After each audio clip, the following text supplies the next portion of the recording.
배우자와 손 한 번 안 잡은 지 얼마나 되셨습니까? 한 달이요? 1년이요? 기억조차 안 나신다면 오늘 이 이야기는 끝까지 꼭 들으셔야 합니다. 부부 사이에 오가던 그 따뜻한 손길, 바로 이것이 뚝 끊기는 순간부터 우리 뇌 속에서는 기억을 지키던 세포들이 하나둘 조용히 죽어나가기 시작하거든요. 실제로 외로움에 오래 노출된 뇌는 혈관성 치매 위험이 무려 74%나 치솟는다는 대규모 연구 결과까지 나와 있습니다. 그냥 쓸쓸한 감정이 아니라 소리 없이 뇌를 갉아먹는 침묵의 살인자인 셈입니다. 그런데 말입니다. 제 진료실에는 정반대의 일이 일어난 노부부가 계셨습니다. 다 무너졌다던 남편의 늙아 돈 한 푼 안 되는 어떤 습관 하나로 10년 전처럼 되살아나기 시작한 겁니다. 도대체 그 손길 안에서 무슨 일이 벌어진 걸까요? 안녕하세요. 매일 많은 어르신과 노부부를 진료실에서 만나고 있습니다. 제가 오늘 이 이야기를 꼭 꺼내야겠다고 마음먹은 건 진료실에서 너무 안타까운 분들을 또 너무 놀라운 분들을 동시에 봤기 때문입니다. 먼저 안타까운 쪽 이야기입니다. 제 진료실에 오셨던 71세 박정자 어르신. 남편분이 은퇴하신 뒤로 두 분이 각방을 쓰기 시작했고 어느새 하루에 말 한마디, 손길 한 번 없는 날이 더 많아졌다고 하셨어요. 같은 집에 살지만 사실상 남남처럼 지낸 거죠. 그렇게 3년쯤 지나자 부인께서 가스불을 자꾸 깜빡하고 며칠 전 약속을 통째로 잊어버리기 시작하셨습니다. 검사 결과는 경도 인지장애, 바로 치매로 넘어가기 직전 단계였습니다. 여러분의 부모님이나 주변에 이렇게 손길도 대화도 끊긴 채 지내는 노부부가 계시다면 이 영상 꼭 공유해주세요. 한 분의 노후를 어쩌면 생명을 살릴 수도 있습니다. 오늘 끝까지 보시면 단돈 0원으로 오늘 밤 당장 시작할 수 있는 부부 스킨십 처방 5가지를 제가 싹 다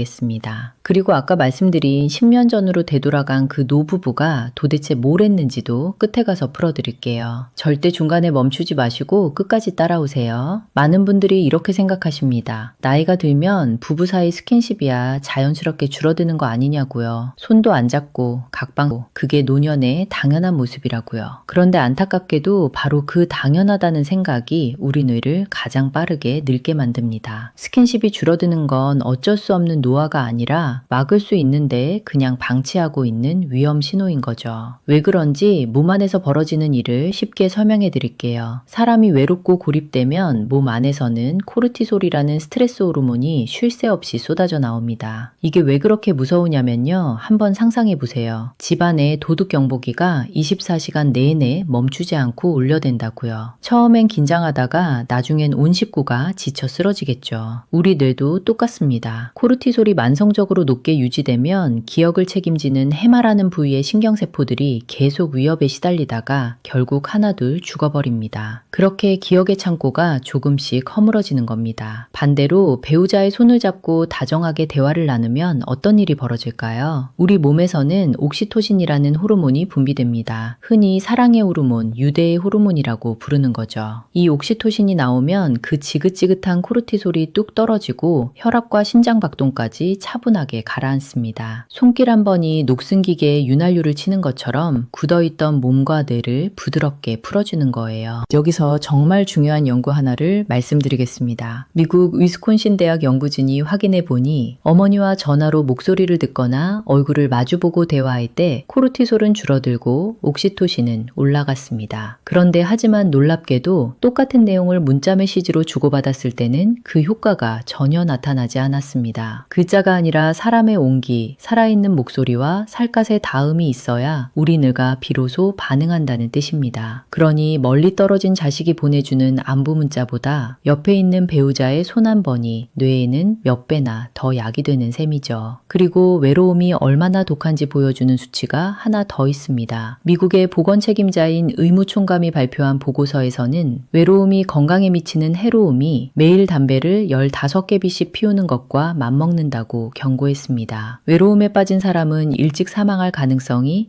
약 26에서 29%까지 높아졌고요. 부부가 한 집에 살면서도 외롭게 지낸다면 두 사람이 매일 담배 한 갑씩을 나눠 피우고 있는 거나 다름없는 셈입니다. 여기서 또 하나 짚고 갈 게 있습니다. 세계적인 의학 학술지에서 전문가 수십 명이 모여 발표한 보고서가 있는데요. 치매를 일으키는 위험 요인 14가지 중 하나로 바로 이 사회적 고립, 즉 외로움을 꼽았습니다. 그리고 이 위험 요인들만 잘 관리해도 치매의 약 45%는 하면 예방하거나 늦출 수 있다고 했어요. 절반 가까이를 우리 손으로 막을 수 있다는 뜻입니다. 그런데 많은 분들이 이렇게 물으세요. 선생님, 그래도 깜빡깜빡하는 건 그냥 나이 탓 아닙니까? 여기서 중요한 차이를 알려드릴게요. 어제 점심 메뉴가 가물가물한데 누가 귀뚱해주면 아 맞다 하고 떠오르면 그건 건망증입니다. 걱정 안 하셔도 돼요. 그런데 점심을 먹었다는 사실 자체를 힌트를 줘도 통째로 기억 못 하신다면 그건 다른 신호입니다. 결론은 딱 하나예요. 깜빡임이 점점 잦아지고 깊어진다면 그건 뇌가 보내는 구조 요청이라는 겁니다. 자, 그러면 지금부터 부부가 함께 실천할 수 있는 영원 스킨십 처방 5가지를 제가 오늘 싹 다 아주 쉽게 알려드릴게요. 한 가지만 기억하세요. 거창한 포옹만 스킨십이 아닙니다. 손끝이 스치는 것, 어깨를 토닥이는 것, 등을 쓸어주는 것, 이 작은 다음 하나하나가 전부 뇌를 살리는 약입니다. 첫 번째, 하루에 몇 번이고 손부터 잡으세요. 가장 쉽고 가장 부담 없는 스킨십이 바로 손잡기입니다. 텔레비전 보다가 밥상 앞에서 잠깐 산책하다가 그냥 옆에 있는 배우자의 손을 슬쩍 잡으세요. 손바닥에는 수많은 감각신경이 모여 있어서 따뜻한 손이 맞닿는 순간 그 신호가 곧장 뇌로 올라가 옥시토신을 끌어올립니다. 횟수 정해놓지 마세요. 생각날 때마다 하루에 10번이고 20번이고 잡으세요. 가장 자주 할 수 있는 스킨십이 가장 강한 약입니다. 두 번째, 하루 한 번 20초 포옹입니다. 손잡기가 가벼운 약이라면 포옹은 좀 더 진한 약이에요. 실제로 한 연구에서는 단 20초의 포옹만으로도 스트레스 호르몬인 코르티솔이 뚝 떨어지고 사랑의 호르몬인 옥시토신은 올라간다는 결과가 나왔습니다. 포옹이 미주신경이라는 통로를 타고 뇌에 신호를 보내 혈압까지 떨어뜨린다는 보고도 있고요. 방법은 간단합니다. 아침에 일어나서 한 번, 잠들기 전에 한 번, 등을 토닥이며 두 팔로 가만히 안아주세요. 길게 할 것도 없어요. 진심을 담아서 딱 20초. 이 20초가 하루치 스트레스를 툭 떨어뜨려줍니다. 세 번째, 잠들기 전 등과 어깨를 쓸어주고 주물러주기입니다. 나이가 들면 어깨도 결리고 등도 뻐근하시죠. 그럴 때 배우자가 손바닥으로 등을 천천히 쓸어주고 어깨를 가만 주물러주세요. 기계처럼 꾹꾹 누르지 마시고 손바닥에 온기가 전해지도록 부드럽게요. 피부에 닿는 따뜻한 손길은 통증도 줄여주고 마음의 긴장도 함께 풀어줍니다. 하루 5분이면 충분합니다. 잠도 한결 깊어지실 거예요. 네 번째, 손잡고 함께 걷기입니다. 이건 스킨십과 운동을 한 번에 챙기는 처방이에요. 규칙적인 운동은 뇌로 가는 혈류를 좋게 해서 치매 위험을 낮춰줍니다. 한 연구에서는 일주일에 3번, 한 번에 20분 이상 꾸준히 걸은 분들이 그렇지 않은 분들보다 치매 위험이 크게 낮았습니다. 여기에 손까지 잡고 걸으면 옥시토신 효과가 더해지는 거죠. 거창한 등산 아니어도 됩니다. 동네 한 바퀴 공원 산책이면 충분합니다. 손을 꼭 잡고 일주일에 3번만 걸어보세요. 5번째, 하루 한마디 칭찬과 고마움 표현하기입니다. 손길만 스킨십이 아닙니다. 따뜻한 말 한마디도 마음의 스킨십이에요. 누군가에게 인정받고 고맙다는 말을 들으면 뇌에서는 도파민이라는 기분 좋은 보상물질이 나오면서 뇌가 활기를 되찾습니다. 우리 부모님 세대가 가장 못하시는 게 바로 이겁니다. 평생을 같이 산 사람한테 새삼 무슨 칭찬이냐고요? 그러지 마세요. 오늘 저녁 한마디면 됩니다. 당신 덕분에 오늘도 든든했다. 고맙다. 이 한마디가 배우자의 뇌를 그리고 내 뇌를 동시에 살립니다. 그런데 여기서 꼭 아셔야 할 게 하나 있어요. 스킨십이 좋다고 해서 싫다는 배우자에게 억지로 들이대시면 안 됩니다. 원치 않는 접촉은 오히려 스트레스가 되어 역효과가 납니다. 천천히 손부터 서로 편안한 만큼 시작하세요. 그리고 심장질환이나 다른 기저질환이 있으신 분은 무리한 활동 전에 반드시 주치의와 먼저 상의하셔야 합니다. 이 5가지는 어디까지나 건강한 생활을 돕는 처방이지 치료를 대신하는 건 아니니까요. 이제 아까 약속드린 그 노부부 이야기를 해드리겠습니다. 남편분이 80대 중반에 치매 판정을 받으셨어요. 가족들은 다 포기하는 분위기였죠. 그런데 부인께서 매일 남편 손을 잡고 동네를 걷고 자기 전엔 꼭 안아주고 사소한 것에도 고맙다고 말을 건네셨습니다. 약을 끄는 게 아니라 약에 이 손길을 더한 거예요. 몇 년 뒤 남편분의 표정이 살아나고 반응이 또렷해지셨습니다. 의학이 약속할 수 있는 건 진행을 늦추는 정도지만 그 곁에 손길이 거기에 얼마나 큰 힘을 보탰는지 저는 진료실에서 똑똑히 봤습니다. 이 5가지 다시 보세요. 손잡기, 포옹, 등 쓸어주기, 손잡고 걷기, 칭찬. 어느 것 하나 돈 드는 게 없습니다. 병원도 약도 비싼 영양제도 필요 없어요. 오직 두 사람의 마음과 손길만 있으면 됩니다. 자, 그러면 오늘 밤 잠자리에 들기 전에 무엇부터 하면 좋을까요? 바로바로 한번 떠올려 보세요. 그렇죠. 손 한번 잡기, 20초 포옹, 그리고 고맙다는 말 한마디. 이것만 해도 오늘부터 시작입니다. 마지막으로 이 말씀은 꼭 드리고 싶습니다. 우리나라에서 치매 환자 한 분을 돌보는 데 드는 비용이 1년에 평균 2,639만 원입니다. 이게 어느 정도냐면 한 가구가 1년 동안 버는 돈의 절반에 가까운 43.8%입니다. 요양시설이나 병원에 들어가시면 1년에 3,138만 원까지 듭니다. 그런데 부부가 매일 주고받는 손길은 0원입니다. 강남에 아파트 한 채 있는 것보다 내 두 발로 걷고 내 정신으로 배우자를 알아보는 그 자유가 훨씬 더 값진 자산입니다. 오늘부터의 작은 손길이 10년 뒤 수천만 원의 병원비를 막아주는 골든타임이라는 걸 꼭 기억하세요. 지금 구독과 좋아요 버튼 눌러주시고 아래 댓글에 이렇게 적어주세요. 나는 오늘부터 배우자와 하루 한 번 손잡고 안아주기를 시작합니다. 그 댓글 하나가 여러분에겐 꾸준히 실천하는 동기가 되고 다른 분들에겐 든든한 응원이 됩니다. 지금까지 듣기만 해도 건강해지는 세상의 모든 건강 팁이었습니다. 건강한 하루 보내세요.